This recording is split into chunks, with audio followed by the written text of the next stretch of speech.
At samahan niyo po kami bumalik sa aming sintang paaralan. Dito lang yan sa Bahay Pare, Candaba, Pampanga High School. Upang ipagdiwang ang Bahay Pare High School Batch 1993, sama-sama tayo sa 30. At sama-samang magdiwang kasama ang mga piling guro at ang buong batch 1993. Pagkatapos nga ng grade 6 sa kani-kanilang baryo ng mga bata dito sa amin, ay dito na sila lumilipat sa Bahay Pare High School. Napakabilis nga ng panahon, akalain mo yon 30 years na palang nakalipas. Parang kahapon lang yung paglalakad ko dito sa daan na ito. Kaya lang noong mga panahong yon ay maputik pa, katsinelas at hindi pa sementadong kagaya ngayon. Hindi pa ganito kaaliwalas tignan yung dadaanan mo dahil maliliit pa yung mga puno noon. Punong-puno ng mga tao o mga estudyante yung mga benches sa kabilang side. At dito sa harapan ng office ay nakatayo si Ma'am Hilo at nag-aabang ng pwede niyang mautusan makasamang magligpit ng kaunti dito sa kanilang office. Pagliko mo naman dito sa kabilang side ay maliligaw ka dahil mga nagtatayugang mga building na yung mga nakatayo dito at mga naglalakihang mga pine tree na akalain mo ay nasa ibang lugar ka. Maaaring sabihin mong,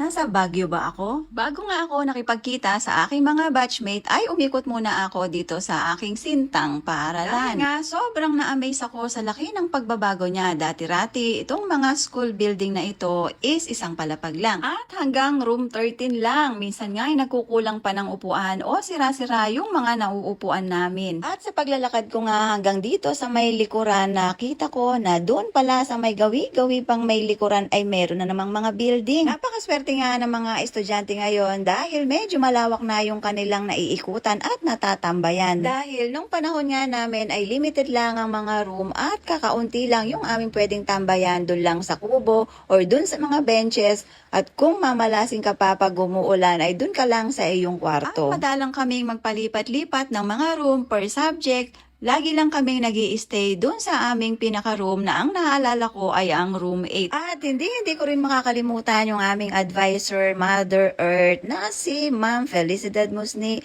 na hindi mabubuo yung araw mo kung walang para mo. Sayang at hindi siya nakarating dito sa aming hashtag 30 na ang batch 1993. At ito nga yung mga papremyo at mga regalo na naipon at nalikom at ipapamigay mamaya sa mga gagawin naming mga palaro at sa konting mga regalo para sa aming mga piling guro. At maraming salamat po. Nakarating kayo sa aming imbitasyon. Nakakatuwa lang isipin na yung aming mga dating guro noon ay guro na rin ang aming mga anak ngayon. At bago nga simula ng mga palaro para sa aking mga batchmate ay pinamahagi na yung mga munting regalo para sa aming mga tahan at nagbigay ng oras para makasama namin sa araw na ito. At dahil meron na silang kanya-kanyang gawain ng mga araw na ito, silang nagpaalam sa amin at pagkatapos noon ay itinuloy na namin ang aming mga palaro. Sobrang sulit nga ang isang araw na makasalamuha mo muli yung mga dating mukha na nakikita mo araw-araw. Na ngayon ay nakikita mo na lang sa ibang social media platform. Pero nakakalungkot din na malaman mo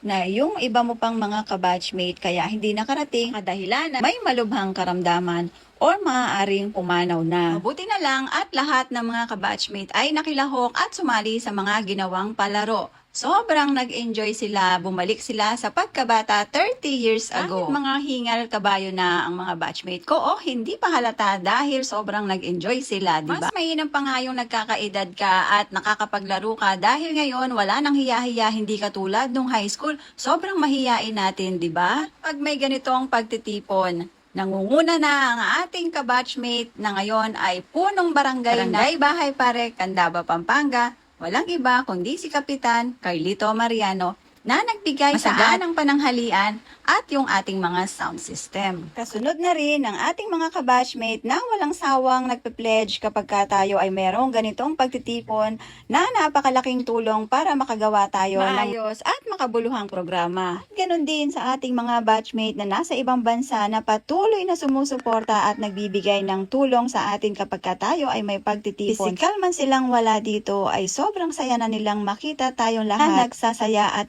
pinagsisiyahan sa munti nilang handog para sa atin. At kalinsabay ng kanilang pagbibigay ng mga tulong ay nakapag-iwan tayo ng mga pamana nating chairs and tables sa ating sintang paaralan. Tunay ngang ang sarap balikan ng high school kung saan lahat ng una mo ay dito mo natutunan at dito mo nalaman. Kasama ng aming mga masisipag na guro sa paghubog sa amin noong kami ay nasa high school pa. Sana ay marami pang pagkakataon ang maulit ito para tayo ay magkatipon-tipong muli dito sa ating sintang paaralan. At muli, maraming salamat sa iyo, Bahay Pare High School. Mula sa aming lahat ng mga batch 1993, hindi ka namin makakalimutan.